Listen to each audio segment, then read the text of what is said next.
Hi, I'm Danny, also known as GCSE Potential, and today I'm with the wonderful Jade Marie Kanahe. There we go. Philosopher at St. John's College, Cambridge. She is in her first year of Cambridge. Prior to this, she was at Brampton Manor Academy, very famous school.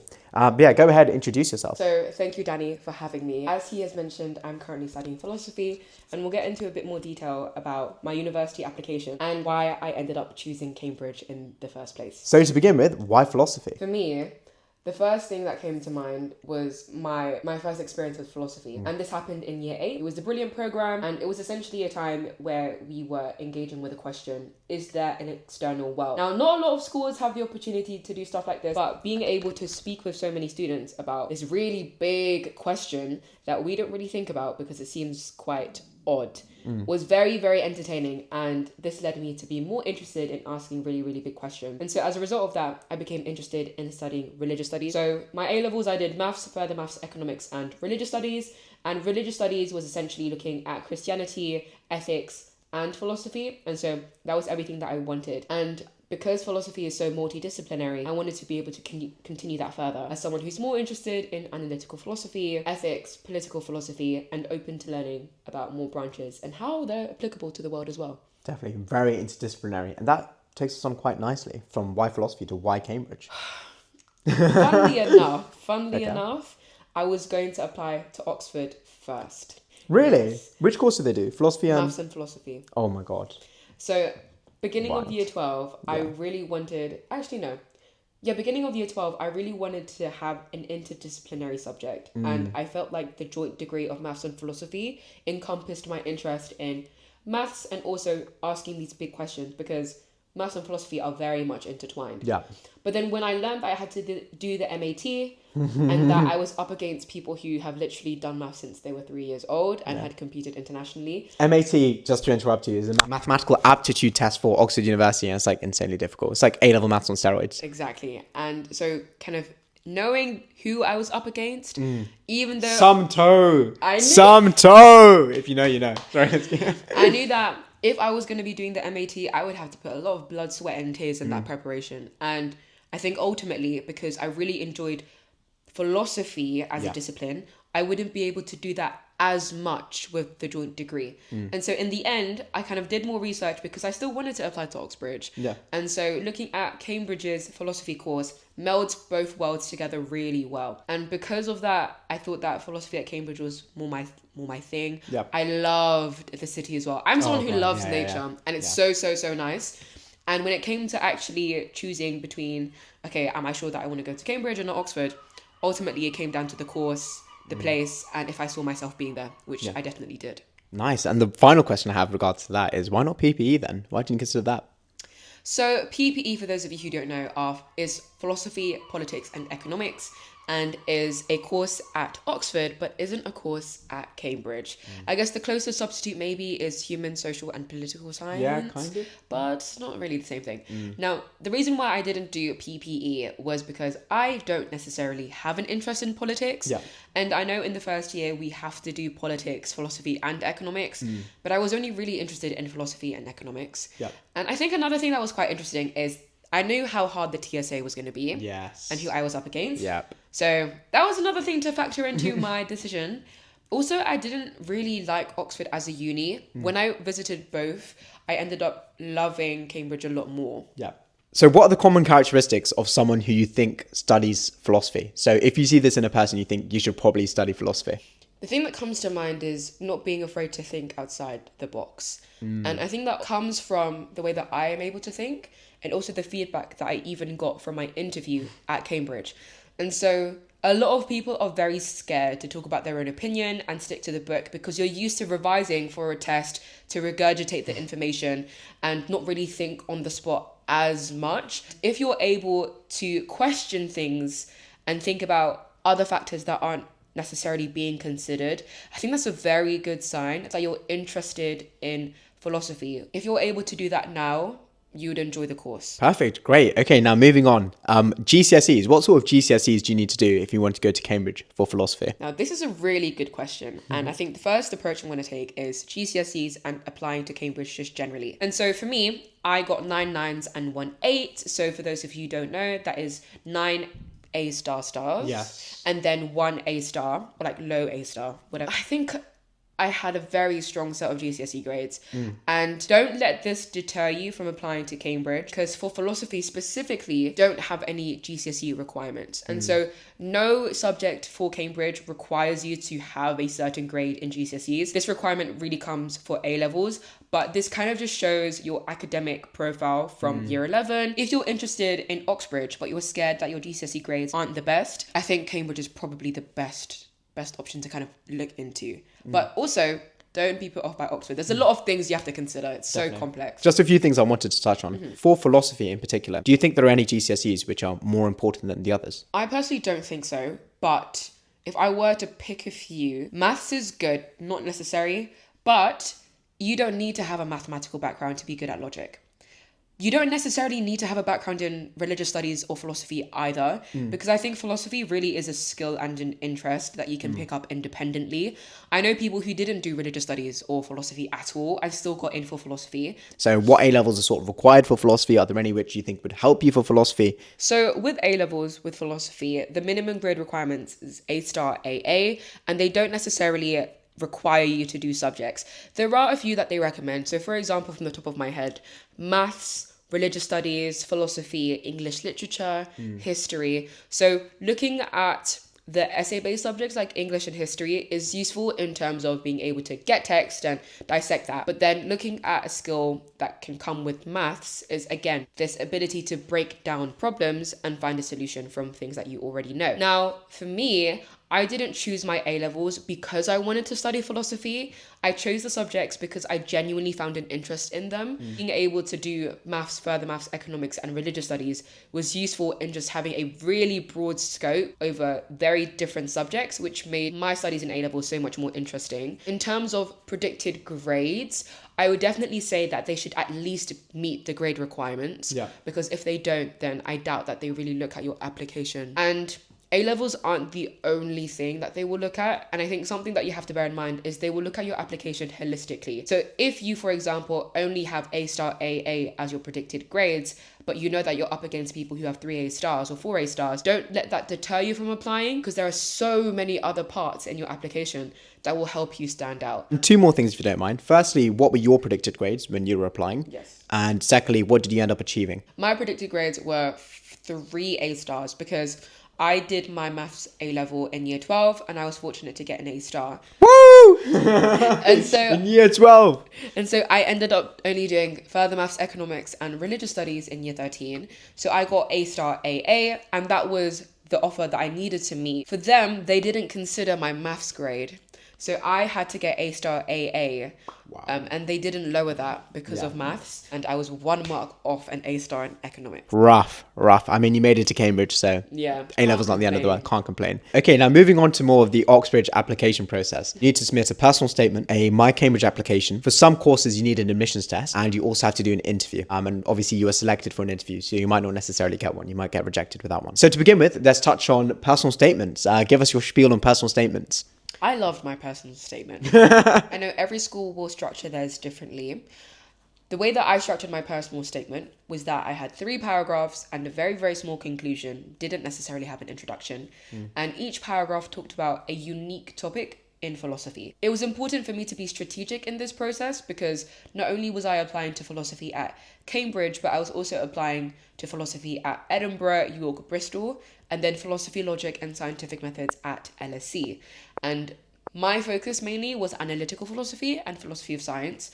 And so I ended up talking about the philosophy of reality, the philosophy of mathematics and language, and also the philosophy of time in my personal statement, which kind of, you can tell that has a certain, like, oh, she's interested in philosophy of science, that kind of realm. So if you're currently in a process where you're not quite sure what you want to do, figure that stuff out first before you worry about the personal statement. And after that, think about what you're actually interested in when it comes to this subject.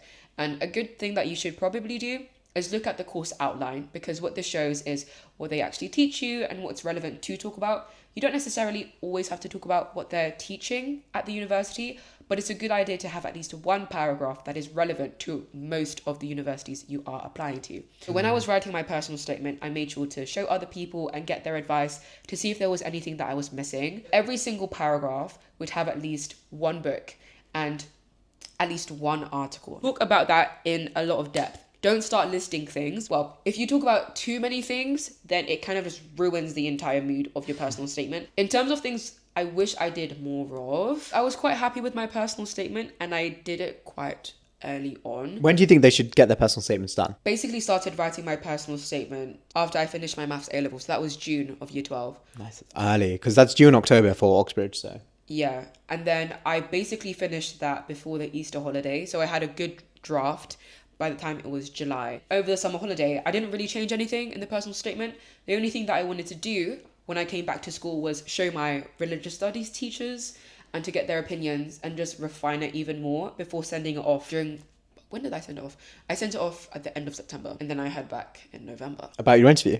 Yes. Woo! And we'll touch on that in a minute.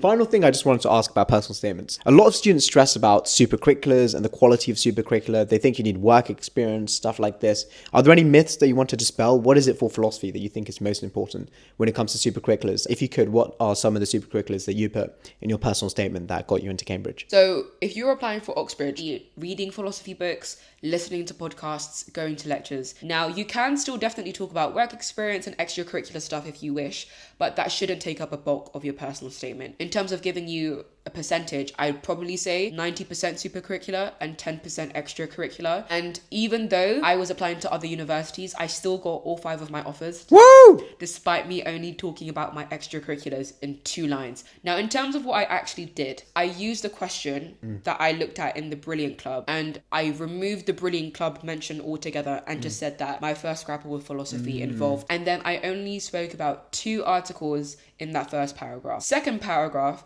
I spoke about 1 article, 1 book. Third paragraph, I talked about 1 book and 1 article. I might have spoken about maybe 1 more article, 1 more book. I finished reading all the articles because they're short. But this is kind of like a little hack. With books, look at the contents page, see what's relevant, see what's compelling to you. Everything else, forget about it. Focus on the content of that 1 chapter and hone into that in 1 paragraph. When it comes to actually preparing for the interview, that's probably when you want to revisit the entire book. See how the entire book is relevant to the chapter. See what story it's trying to tell. Because if you don't even understand the point of the book, then you can't even talk about it in an interview. And another thing is look at book reviews. Yeah. And if you're writing about really popular books like Why Nations Fail in Economics, there are probably a lot of YouTube videos. So definitely use resources other than reading if that's not your style. Or in terms of extracurricular stuff that I mentioned, I did a lot in year 12. That's another thing. If you do a lot in year 12, be selective. You don't need to talk about everything. I only spoke about my role within the Royal Air Force Air Cadets, and I also spoke about my volunteering in financial literacy organizations. Those are the 2 things that I picked. I thought they were quite unique to me. So think about what's unique to you, what you want them to know. Just out of interest, did you just mention your extracurriculars or did you also link them to philosophy somehow? So it was literally in my final 2 concluding sentences. When I talk about extracurriculars, I link it to a skill that I think is relevant. Yeah. So when it came to talking about my work in the Royal Air Force Air Cadets, I talked about my discipline. Nice. And then when it came to my work in financial literacy organizations, it was more so curiosity and a willingness to learn. And so I wanted to show that I was able to have these very core skills in philosophy and adopt them in multiple different areas of my life. Okay, yeah, swiftly moving on to the MyCambridge application then. You might also see it being called SAQ. I think that's the old name for it. So essentially you have about, I think, 400 words or 400 characters. I think so. Something like that. It's a small amount of space to do like an extra additional like personal statement paragraph. So a lot of people think they have to do it, etc. So I mean, you've already talked about the fact that you didn't really do it. Yeah. I think a lot of people feel pressured. It's like, if there's an additional box to tick, let's tick this box. Whereas in reality, it doesn't matter at all. Next is the admissions test that you had to sit. So what was the admissions test called? What was that like? How did you prepare for it? I think that's a really important thing. And maybe you can touch on the fact that you went to Brampton and perhaps how that influenced your whole preparation, etc. Well, last year they removed it. And I don't know if that's a temporary or a permanent change. but I might as well still talk about what I did, just in case they bring it back. So the philosophy admissions test at Cambridge is a virtual exam, and it's 1 hour long. There's 2 parts, logic and an essay. Now, in terms of actually preparing for the logic exam, I spent quite a lot of time doing that and not as much time with the essay. So section A was informal logic. Yep. So it was multiple choice. I believe it was 16 or 10 to 16 questions. And it was essentially giving you some problems that you had to think about, and you select the answer. So these kind of questions kind of talk about which argument is valid, what do you think is the best suitable conclusion, that kind of stuff. Some of it also involves some probability thinking when it comes to mathematics, but it's nothing too complicated. You honestly have to practice because it's a skill that you develop. And so in terms of preparing for that particular part of the assessment, I did that for longer in comparison to the second part. So I started preparation probably around the same time where I started my personal statement prep. It wasn't too heavy. I would just look at a paper and I'd answer some of the logic questions because I honestly found it quite fun. So Nerd. To be fair, I feel like if you're finding an admissions test fun for your course, then you're probably doing the right course. So it's a good sign. Exactly. And it's not your ordinary type of exam. And so because it was nothing I was used to, I found it a lot more engaging. And so I did a lot of logic prep for that. You don't have to know formal logic for that. That part of the exam is just a way for you to practice thinking in a certain way and breaking down concepts. So don't stress about learning logic. Second part is writing an essay. Now, this exam is virtual, so we had to type up the essay. And so you have... Sorry, so you did it at home? I did it at school. I chose to do it at school. Okay, fine, yeah. And so I typed up an essay. You had to choose 1 out of 2 essays. And it was, with preparing for the essay, I actually did a lot of verbal preparation. So what I did was I actually went to my religious studies teachers and I would ask them questions, or I would go to my friends and ask them questions. And we kind of break down the question and see how I would structure it and how I would provide a unique perspective. Because with philosophy, you have to bear in mind that so many other people are writing the same exact essay. And often these questions are very, very popular philosophical questions, and so you can't really say anything unique about things that have already been thought about. What helped me stand out was, so I made sure to answer the question, but the example that I used helped to add a little bit more complexity to an otherwise original philosophical question. And overall, I'd say my preparation went well. Okay. I unfortunately don't actually know what I got. They don't tell us how well we did. Yeah. But apparently... I mean, she's there in Cambridge. Exactly. Apparently I did well enough to get the offer. And when I asked my director of studies how my entire application was, she said that I performed strongly in the assessment, which I don't really know what that means, but I'm not going to complain. What I will say to anyone who is struggling to kind of focus within their school, or anyone who is trying to be academic but doesn't have the resources, you have to reach out to people because people are more willing to help than you may think. Any resources that we kind of recommend in terms of preparing in our own applications, we will put in the description. But Equity Ed is a project that me and my friend I'll have been working on, and it's a great resource to have access to free opportunities that your school might not even know about. So definitely check it out because it will help with shaping your own future genuinely and helping you stand out as a competitive applicant in both university and apprenticeships or whatever it is you really want to do. Now we've come to one of the final parts of today's video, and that's the interview, the almighty interview, the one that seems to be the big block for a lot of people. I'll begin with preparation. I started preparing as soon as I sent off my UCAS application. Something that I did was I would put my personal statement in landscape mode, printed it out, annotated it, and thought about any new questions, any new thoughts about things that I had already written, because these are new things that they can question you on. Another thing I did was I would give my personal statement to a friend and they would give me mock interviews. Nice. And so that was very, very useful because they were very critical and I wanted them to be like that. And so it's useful to have not only in-person experience, but also online experience. So I had organized some online mock interviews with friends and also people who were currently doing philosophy at Cambridge. I was speaking to people on LinkedIn and also looking at, again, this alumni network that my school already had. In terms of any specific resources as well, YouTube was such a good way for me to just consume philosophy content without getting bored. Because again, I don't necessarily like to read that much, but watching videos, listening to debates was more my thing at the time. I would say that my preparation served me well because I did have to kind of talk about my thoughts on my personal statement, and equally I had to remember that anything that I had submitted in my application could... It's fair game. Exactly. So I had to make sure that not only did I know my personal statement, but I had to know my admissions test and how I got to certain answers, which was something that I had in the back of my mind when I was doing my admissions test, and also rereading the essay that I had written to make sure that I had that fresh in my mind, because in the interview, I didn't want to have any of that in front of me, and I wanted it to be a case where I'm just giving my raw, honest opinion, and that really helped. Now, when I was actually in the interview, something that helped a lot is actually listening to what they are asking you, because it's very, very easy for you to, under the pressure and under the adrenaline, to just say something, but the most beneficial thing that you could do is pause if you're unsure and give yourself time to think so that you're actually answering the question, because if you don't, you're not wasting your time, but you're also kind of wasting their time in that sense. But this comes with practice, so don't stress out about this. And as the interview continues, you become a lot more comfortable, which is what happened with me, because I had 2 interviews and my second interview was definitely a lot more challenging.